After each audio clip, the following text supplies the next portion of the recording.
Home.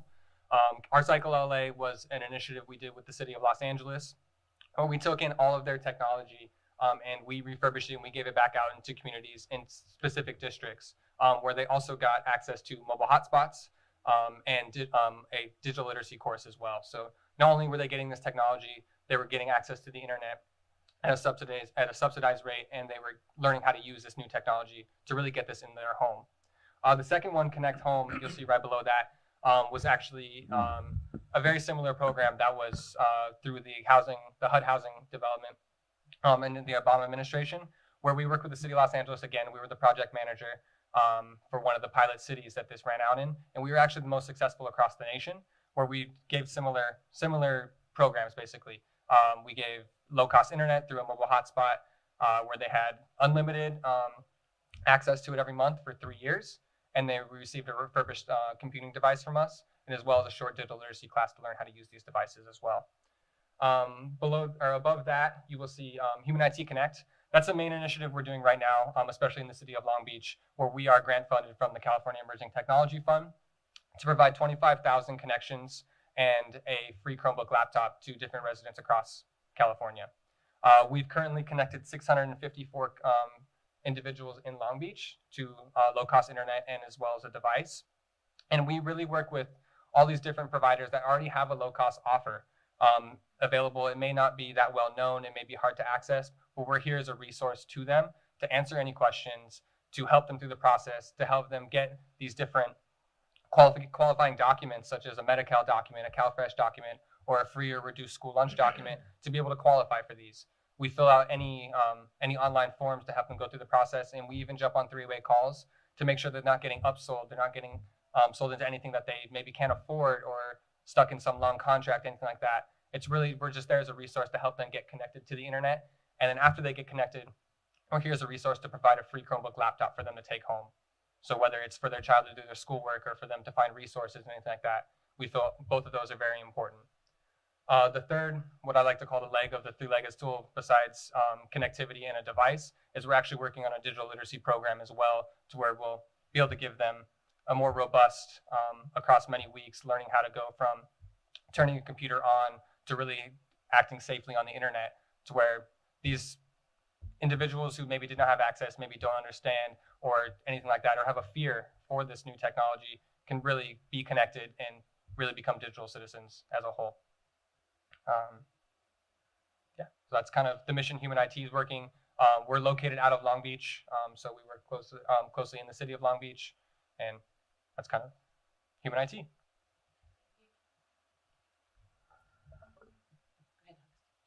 Thank you. So as we're talking about neighborhood transformation and improving cities and communities, I think we're all in agreement that neither of them can improve without the schools in those communities transforming their culture and transforming in the sense that they go from underperforming academically to places where we can have an expectation that the kids that are going into those schools are coming out prepared to succeed, which sadly is not necessarily the case now. So as we're looking at how does technology fit into that, we know that if properly integrated, technology can help really address a lot of the gaps that are the academic gaps, transform the learning environment, make it more engaging, making it more personalized. And that's sort of the thrust behind our School2Home program from the California Emerging Technology Fund, which is a program that supports low-performing middle schools and underserved communities with the integration of technology. I think all districts and schools recognize that technology has that potential. However, they don't necessarily have the know-how or the capacity to implement technology in a successful way. So the work of our organization and School2Home in particular is to work with the schools. We have 10 program components. You can visit the website that outlines the components, but in general, we work with the leadership, making sure that they're engaged, they're laying out their vision, they're laying out a work plan of specifically how this technology is going to be used, not only to increase the level of connectivity and therefore reducing the digital divide, but also to improve the academic achievement. So it's closely woven into the instructional priorities that are happening at the school. So that's the work of School2Home. Our team, we've been fortunate to start a working relationship with Long Beach Unified School District, and we're working at Stevens Middle School, where we're currently implementing with their incoming sixth grade group. And what the plan is to continue working with them until we have worked with all of the students, all of the teachers, done all of the training, so that we're starting to see a shift in terms of the culture, in terms of the use of technology more effective into their instructional practices, into their ability to communicate and engage with parents. Parent training is a prominent component of the School2Home program, and eventually we'll see the organization, the school turn around and be more effective in improving academic outcomes. So we're very pleased to be working with Long Beach Unified, Stevens, and be in partnership with the other great organizations. Larry, of School2Home. Well, School2Home is the centerpiece of neighborhood transformation. And as Agustin was describing, the goals of School2Home were not only to close the digital divide, but also to improve academic performance and close the achievement gap. But we know that there's an ecosystem surrounding these schools, the neighborhood surrounding the school, and the families where these kids come from. And so in order to successfully address and close the digital divide and close the achievement gap, we need to address and close the economic divide, which underlies the digital divide. And so that means addressing the institutions that serve the families in these low-income communities. And that's what neighborhood transformation is about.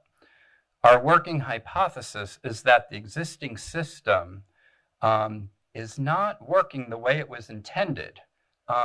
If it was working the way it was intended, it would be people first, and there would be accountability for results. So our goal of neighborhood transformation is to work with public institutions and philanthropy to change that. And so the way we're doing that is through a neighborhood transformation partnership agreement, which involves the county, the school district, and the city, who agree to work differently, to organize services differently, to have an integrated service team on the ground, working with the families of the students who are in the School2Home program, and specifically in Long Beach at Stevens Middle School. So that's the overall strategy and objective of neighborhood transformation. And in Long Beach, we've made quite a bit of progress, and now I'd like to turn it over to Jonathan to talk about the work that's been happening and will continue to happen in Long Beach. Jonathan represents the YMCA and is the anchor organization that is pulling the partners together and will be implementing and leading implementation of the Neighborhood Transformation Partnership.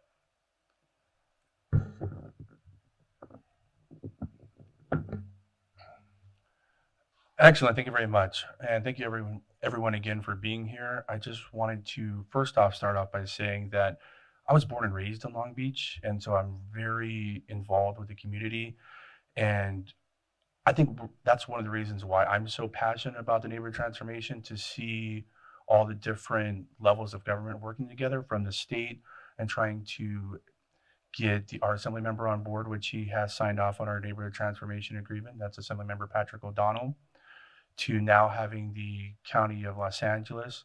It's going to go to vote tomorrow to have the neighborhood transformation approved by the Board of Supervisors for Los Angeles County, and to work with actually my council member in Long Beach, Roberto Arunga, and work with him in his office to really spearhead and take the lead on what's so important for our communities. So just to give everyone a little background on community development YMCA, we're definitely a non-traditional YMCA. We don't have a pool, we don't have a fitness facility. We were actually started after the riots in Los Angeles in 1982 as a way to help low-income people in Long Beach, especially around the downtown and central Long Beach areas, to really gain access and become community leaders in Long Beach and really to strengthen those communities. And so with that, the Community Development YMCA has partnered with various foundations, including the California Emerging Technology Fund, to really help address some of these issues. And of course, one of the big issues is the digital divide and the lack of access to technology, and even more importantly, the access of digital literacy. Once you get a computer, where do you go? How do you apply for jobs? How do you get your high school senior into colleges, apply for financial aid, and to really help strengthen our parents' knowledge base on these issues. And so as a community development YMCA, we almost provide like a concierge service to our families that we serve, in the sense that we provide digital literacy, we help out parents with the FAFSA, we help them out with their taxes, we help them out with even immigration work that we started doing recently with our with our New American Welcome Center.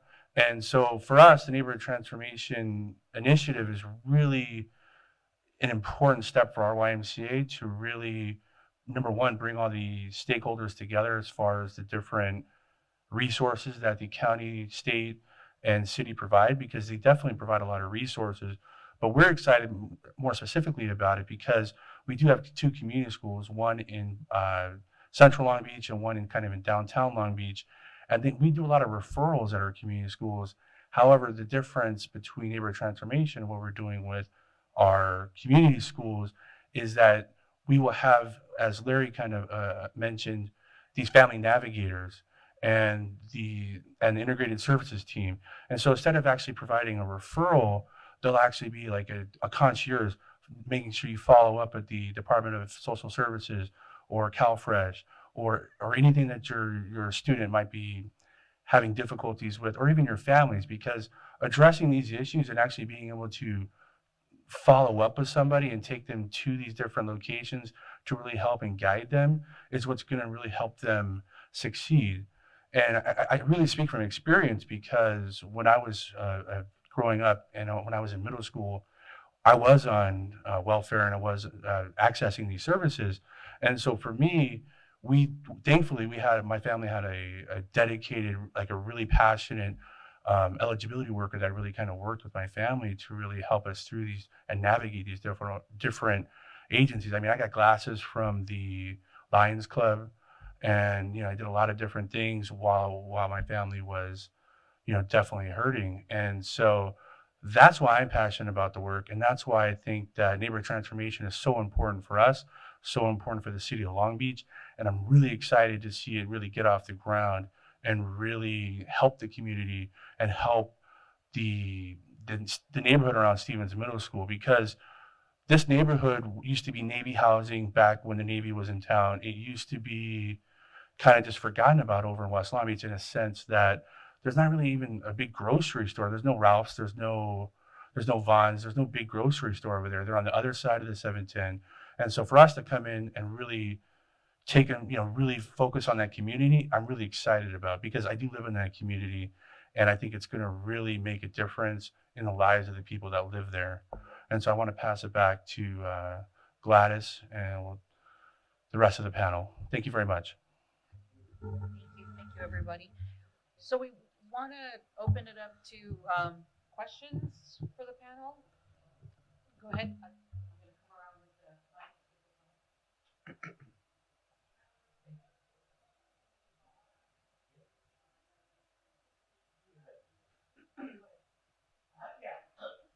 My name is James Neal. I work for the Institute of Museum and Library Services in Washington, D.C. We're the federal funding agency for libraries, archives, and museums across the United States. I've been paying attention to the neighborhood transformation space for a while now. I think we have a few other librarians here as well. I keep hearing schools, but one of the greatest areas of partnership, potential partnerships, are school districts and public libraries. Any of the panel speak to potential partnerships with libraries in your area? Well, I learned as a member of the CETF team that in San Jose is where we've had some great successes through the library. We work with an organization, one of our partners, and Seth Hubert, who's the executive director, he told me, very, it's called the Technology Exchange. And he said their greatest, the way that they can get the most folks signed up is working through the library, because it's an anchor institution and the library has connections to the community. Actually, I'm going to put AJ on the spot to talk about the affordable offers, if you could. Yes, just in general. Yeah. So kind of based on that, we don't work specifically with the library, but we do have a connection, again, with the Long Beach Unified School District, where they really share our resource as a resource to the families already on things like the school lunch program, anything like that, to where they can come to us for these affordable offers that do exist through really larger companies, things like Frontier, Spectrum, AT&T. We work with one that's a mobile hotspot called Mobile Citizen that's really available nationwide. And they're really from a range of $10 to $25. To be eligible for them is different government programs such as Medi-Cal, the free or reduced school lunch, which makes a school district partner so important, and SSI, CalFresh, so food stamps, anything like that. And us as an organization are really here to help them navigate through these offers that maybe aren't that well known to these people who need them the most, or are confusing to them, or they don't know how to call and access the right team that actually handles this, to where if they call, they get told it doesn't exist, or they get pushed towards something where they're signing up for some long contract that they can't afford, anything like that. So us as an organization, we're here to really help them and assist through that whole process of signing up for these low-cost offers. Did that answer your question? Anybody else? Yeah, and so just from the City of Long Beach's perspective, so the survey that I talked about, that sort of signaled our intent to kick off officially working on this as a city, right? So our city council has directed, our city manager's office to take a look at and write what we're calling our digital inclusion roadmap. So Glenda, our director of library services for the city, is actually here. So, this is a potential collaboration we can definitely talk about as we're drafting our digital inclusion roadmap, just as a city. So I know right now what that is, we have a dedicated staff person who's kind of taking an inventory of the things that we're already doing to lay the groundwork of, okay, this is kind of our baseline, where do we go from here? And Glenda is a part of a lot of those conversations. And she's been a great asset and partner, because a big urgent push for us around the digital divide is because the 2020 census is all going to be online. So Glenda's been a part of all of those conversations for at least the past year and a half that we're having around that and digital inclusion and why our libraries are so important. Hi, my name is Don Gerkensmeyer. I'm with Ventura County Office of Education.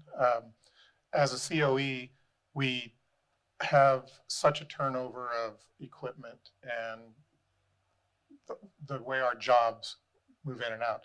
There's nothing we would like more than to give some of this equipment to kids in the area, but our hands are tied in certain areas, or then we become the long-term maintenance people that we just don't have the personnel for. Do you work with any COEs that are doing that type of reuse of equipment? I'm assuming that's for me. I keep looking at you. I'm sorry, I don't recall your name. My name is AJ again. AJ. Okay. So I guess maybe can you define COE for me? I'm sorry. Oh, County Office of Education. Okay, perfect. I don't believe we work with any County Office of Education. We did work with the City of Los Angeles, really different avenues through there as far as taking in their technology. I don't think we work with any County Office of Education currently for taking in technology, but we do have a large partners. I would love to explore this with you. I can connect you with the right person within our organization, that would be the best person to explore that with. So we can touch base after. There's also a broadband consortium in our region that has tried to do, or is attempting to get this kind of thing underway for digital divide. And were you involved in the, I'm sorry, drawing a blank on, the Riverside weren't you involved with the Riverside? Apparently not. Everybody's looking. Okay, I'm sorry.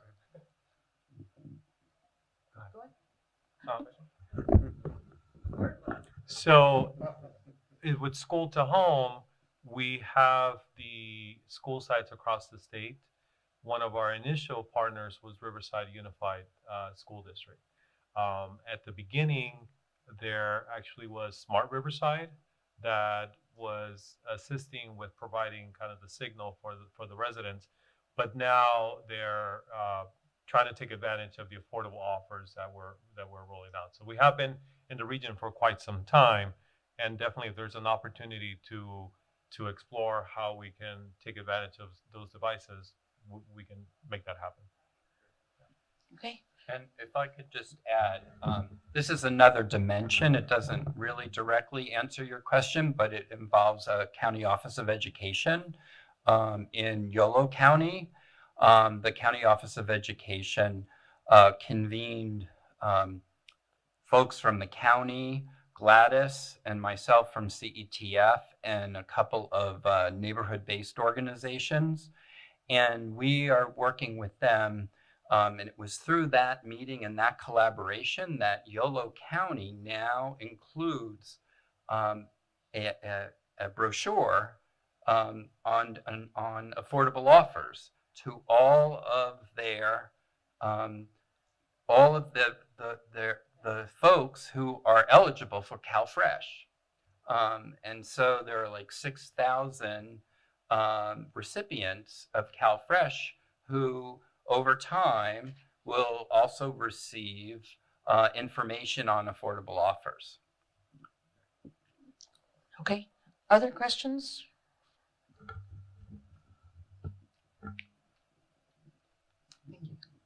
Good afternoon. I have a comment and then a question. So I wanted to say that working with our city's Department of Technology and Innovation, we definitely want to have a conversation with human IT. That's something we definitely want to move forward on, but because of the Civic Center project, that's kind of taking a lot of people's time at the moment, right, Lauren? So but we definitely need to have the conversation because we see a great collaboration. And my next question is for Lauren. So you were talking about the digital inclusion survey. Was there anything surprising that came out of that survey that you would like to share with everyone? Yeah, so I haven't yet had the opportunity to go through all the individual comments, especially from the paper surveys, but I know that we had all of our mayor's office interns entering those into a Excel sheet, so I have them all and I will review them. You know, the findings were a lot of what we already knew, especially because we hosted a focus group like at the Villages at Cabrillo, which for everyone else in the room, it's almost like a university facility that houses about 1,500 formerly homeless people. So we went and did a focus interview there where we talked to folks, kind of understood what their issues were there because they're transitioning into housing. So this is something that you think about a lot. So the findings kind of showed what I'm sure you already know, and like what Jonathan has mentioned, a lot of what we saw was in West, Central, and North Long Beach, the concentrated pockets where there's high density. A lot of multi-generational households are where folks are saying, you know, I've heard that there's low cost internet, but then when I called the company, they actually wanted to charge me this amount and things like that. So I think Human IT is actually at one of our other focus groups where we have the same conversation. And so they were there to be able to say like, hey, we can help you navigate through some of this. So our intent is over the course of the next year or so to have additional conversations like this. But back to your original question, was there anything surprising? It just validated a lot of what we knew, and it's just helpful to see it there on paper and have the actual qualitative conversations that we're having through these focus groups with a lot of people. We were really impressed with the turnout that we got. At one of them, you know, we always have interpreters and things like that, but we actually had a lot of non-English speakers who kind of talked about a lot of the challenges that they face just with trying to interact and get actual internet service from companies. So that all has been really helpful feedback and just confirming a lot of what we have heard. Thank you. Can I ask a question? Lauren, how can CETF and Human IT work collaboratively with the city to help you to achieve your goal of getting 50,000 folks connected. Kind of, if you could talk a little bit about your plan and how we can help you to achieve it. Sure. So the initial kind of survey of the finding, we spoke with a very small population of people, like I said. So the intent is that is establishing baselines, like I said, for us to do this additional report and what that includes. So, a lot of this overlaps with the census planning that I'm doing with my immediate target of April 2020. So we know that we're going to have to be working with our community clinics and our hospitals and other places where low-income people go, whether that's our infant and children's programs, different centers like that. So I've had these conversations with, our health departments, with our hospitals, with a few of our school board members. I'm going to have this conversation with Bob and Jonathan over at the YMCA. So it's kind of bringing all these people together and saying, hey, this is what we want to do. This is coming. And just incorporating, the community's input and feedback on what matters. So that's kind of how we're moving forward on it. We have a staff member who's going to be kind of developing and facilitating these learning sessions as we kind of craft this digital inclusion roadmap, but we have not yet kicked off any of that. So to be determined, and it's coming soon. Great. No, it's interesting. At a recent meeting, we had neighborhood transformation in Long Beach of the partnership.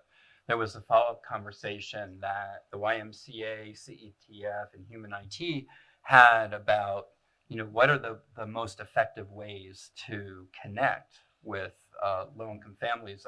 I don't know, AJ, if you want to speak to that. Definitely. I feel like what our biggest obstacle and kind of issue with connecting families is really getting buy-in and trust with the community and working with larger organizations that already have access and have that buy-in and trust. So talking about specifically Long Beach Unified School District, that was a huge win for us. A lot of families have so much trust in their school district and their school and their teachers and that kind of stuff. It really gives a lot of weight behind what we're pushing is really what it is. If we just really call a household and say, hey, we want to give you low-cost internet and a free computer, we don't get a lot of buy-in that way. So working with organizations, possibly like the city, like the school district, other community-based organizations like YMCA who already have that buy-in for the community is huge for us. It really helps our initiatives of connecting all of these families. Thank you. Go ahead, Jonathan. Yeah, I couldn't agree more. So we're actually going to have a meeting next Friday, or actually this Friday, with the gentleman at Human AT to really discuss this further and to really reach out to our constituents that we have trust with. Additionally, I just want to say, as a process of these neighborhood transformation initiative, we are actually able to give about 70 youth in Long Beach with the Pacific Gateway jobs last summer. And so they all made about $12 an hour and made about $1,400 for the summer. And so that's just definitely a testimony to the great things that can come from partnerships and collaborations with the community and the different entities and the different resources that are already available. Additionally, I'd love to partner with the library and have a conversation on neighborhood transformation, specifically around Bret Hart and the library there over in West Long Beach. I'd love to have a conversation with that. Go ahead. So I love sitting here watching my colleagues talk about what we do. I just wanted to underscore how important libraries are. So under City County Human Services, to CETF, libraries is a human service, and some of them are cities and or sponsored by a city. Others are sponsored by counties. Sometimes they have both. So they're always an important outlet, and I'd be remiss if I didn't say Susan Hildreth taught us a lot, and Jared Keller right there from now the City of Sacramento Library. Yes, you know him, Glenda, and he was at the State Library. So we call libraries the digital hubs of the community. I wanted just to assure you that, and actually, as Larry mentioned, in San Jose, the city library system is designated by their city council to be responsible for digital literacy. And they are actually the department that we're moving in our School2Home implementation to be aligned with them, and they're developing standards. So that's another resource that can happen.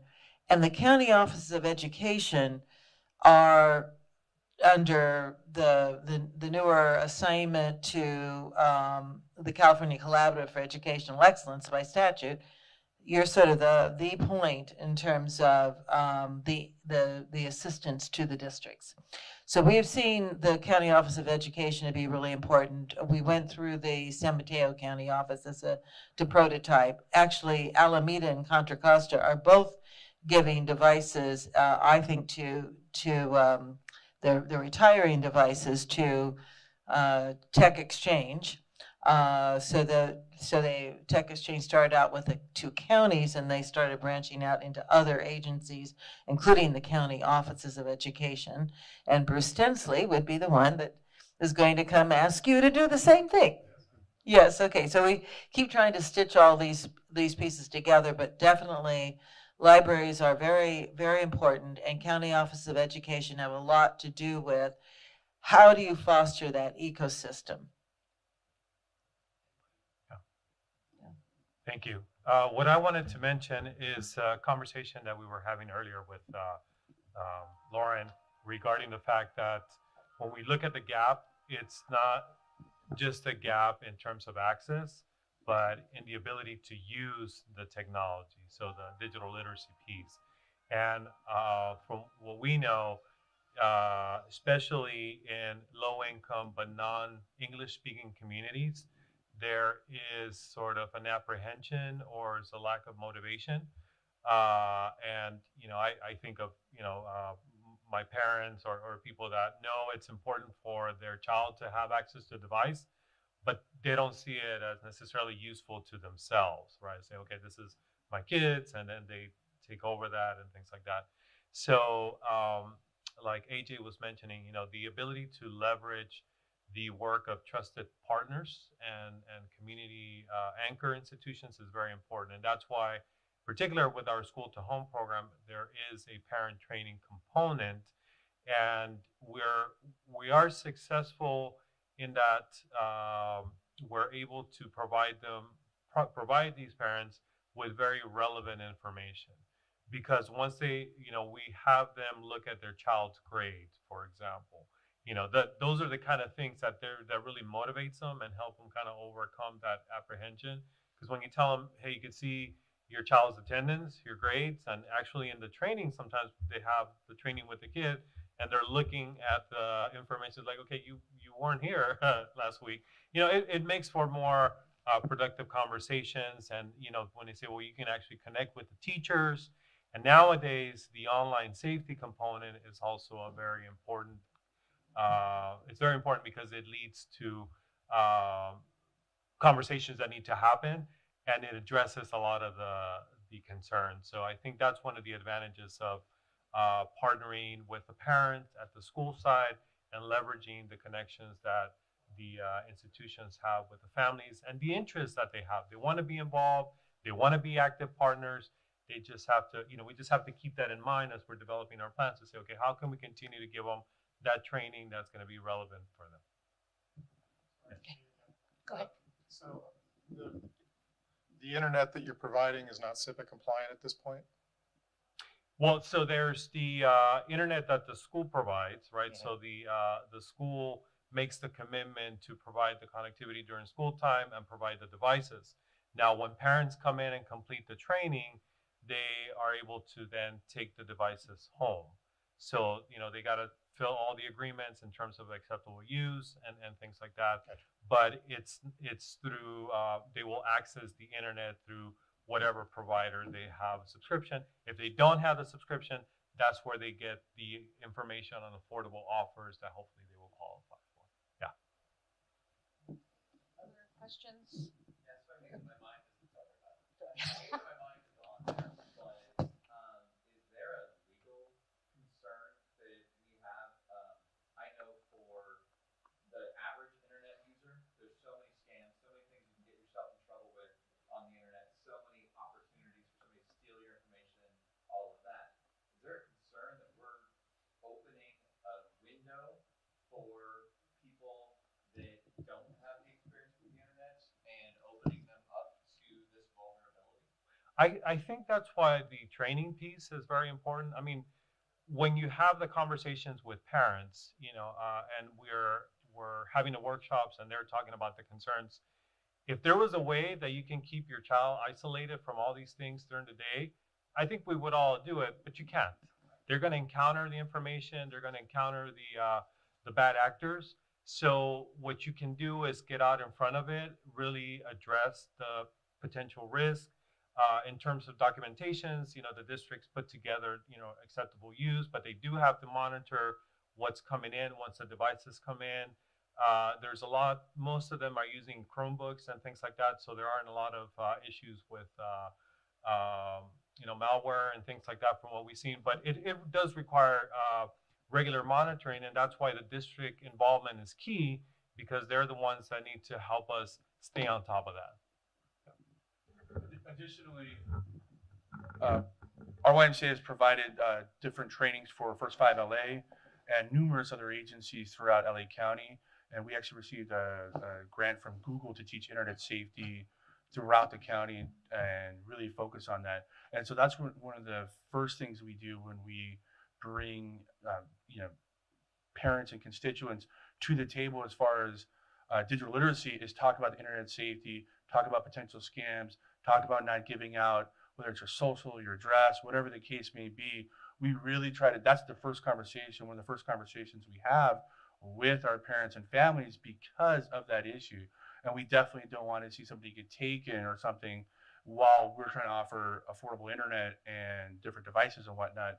That's definitely a concern of our YMCA. We have curriculum about that, and we've definitely kind of took the lead and spearheaded that as far as making sure that our families who are getting connected for the first time are aware of what's out there and how to steer clear of it, so to speak.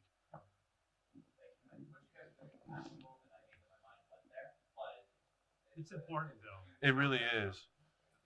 Yeah, as we're writing our current digital literacy program, we saw that as a very important aspect as well. We spent about, I want to say at this point, like a quarter of the time talking about just internet safety, on kind of what you'll experience and how to really not fall prey to it. Okay. Come to my office. Very alert people still clicking on them. We've got a grantee in your area, so I'm going to connect you. Any other questions from anyone else in the audience? Comments, recommendations?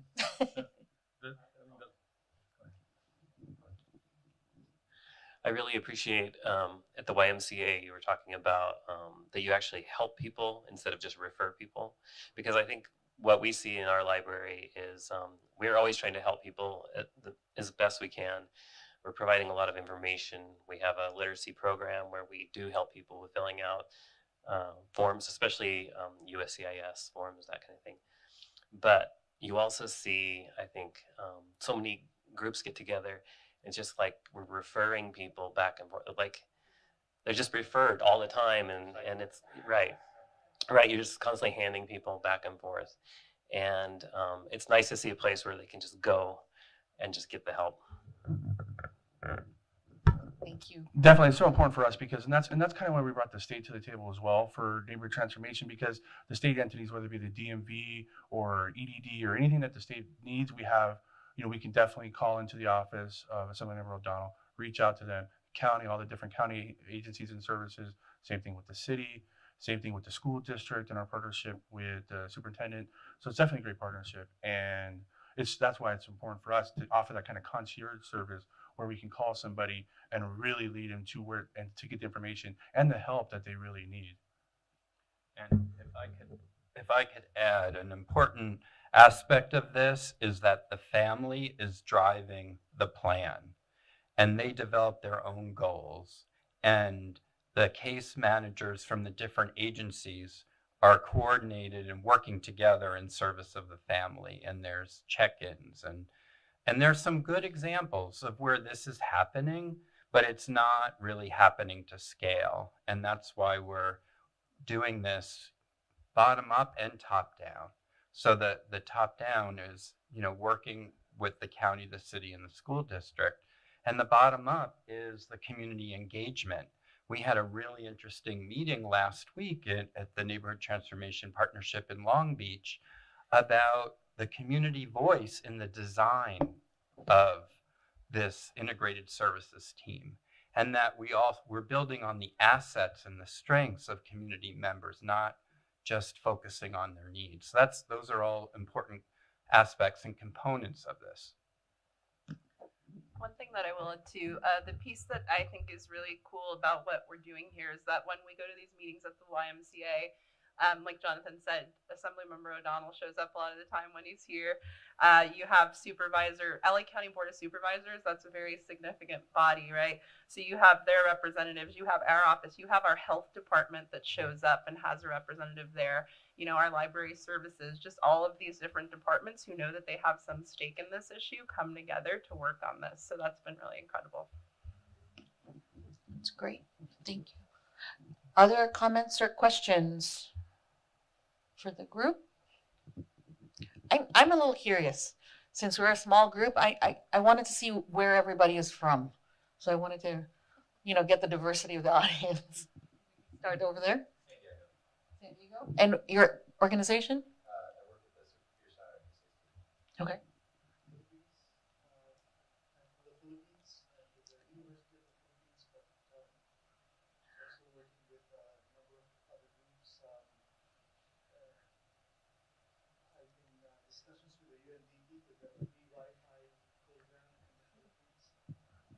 Okay, thank you. Jared? Thank you. Long Beach Public Library. Thank you. Ventura County Office of Education. California Emerging Technology Fund. Washington, D.C., IMLS. Okay. Chris Goodhart from CENIC.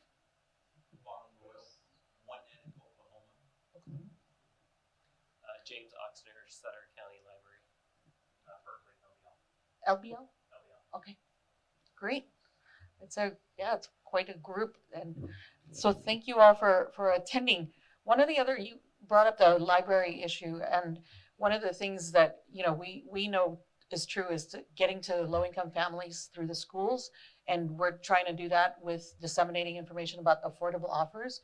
And for the librarians, I don't know how much libraries are in the business or how much you know about the affordable offers, whether you're here in California or other parts of the state, and if you disseminate that kind of information to families. So that's for Jared. I mean, I can't speak to that specifically. I'm in Washington, D.C. I was a public librarian during the first part of my career at the Prince George's County Public Library in Maryland, where I was a children's librarian, where I found that it's often difficult getting libraries and school districts to work together because of layers of bureaucracy.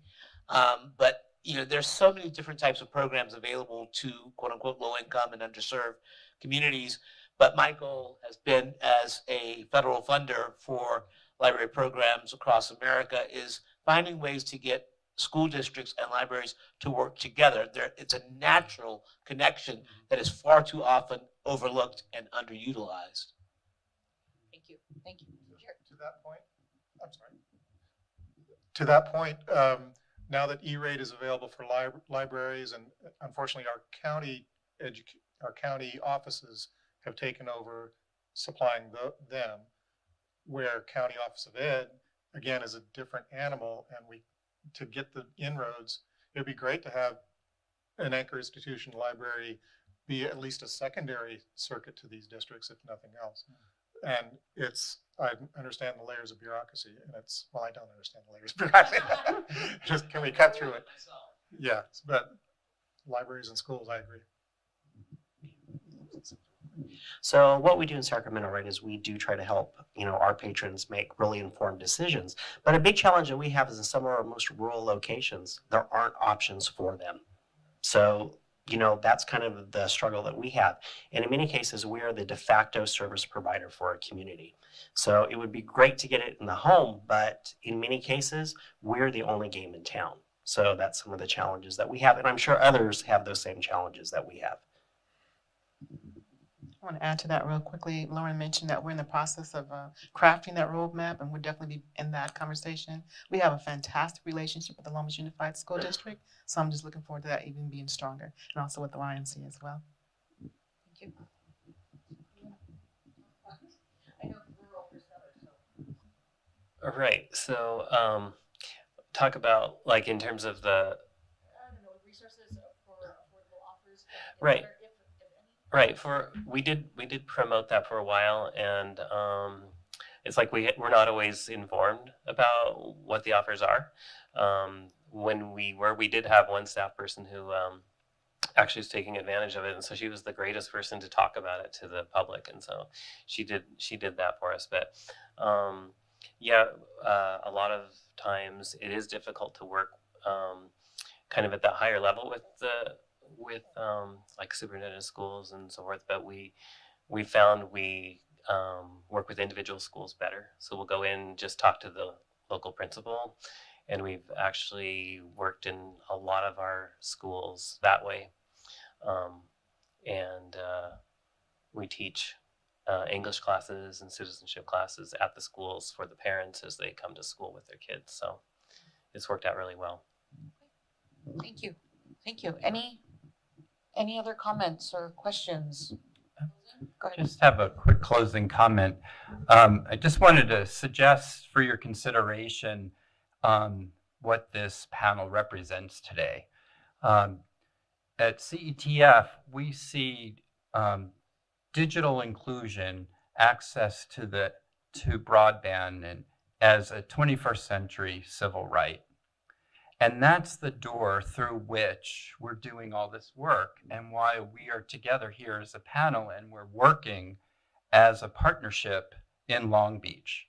So we start there, that's the door through which we go, and then we're working in the school to not only bridge the digital divide, but close the achievement gap. And then we're working on digital literacy, and then we are addressing poverty by working with the families in the community and working with the institutions that need to change in order to affect the changes and those 5 big outcomes that are at the bottom of that slide. Again, to address the economic divide, we need to increase employment, increase education outcomes, reduce poverty, reduce crime, and increase health outcomes.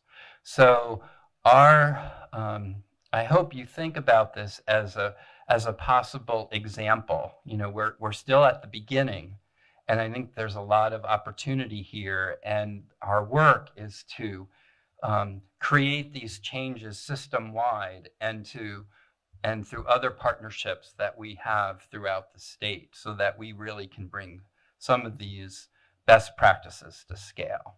And I'm really excited to be working in Long Beach, because there are I think we have some exciting opportunities ahead of us. Okay. Yes, of course, Christine. I just wanted to thank all of you so much on behalf of the CENIC community for being here. This group here represents such a level of expertise and such a collection of expertise. And I know our audience is small today, but we are recording this. We'll be writing about it. We'll be linking it to the video. We'll share that link with you. And I just want to assure you that your voices are going to be amplified after the conference as well. And thank you for being here. Thank you. Thank you, Chris. Thank you, everyone.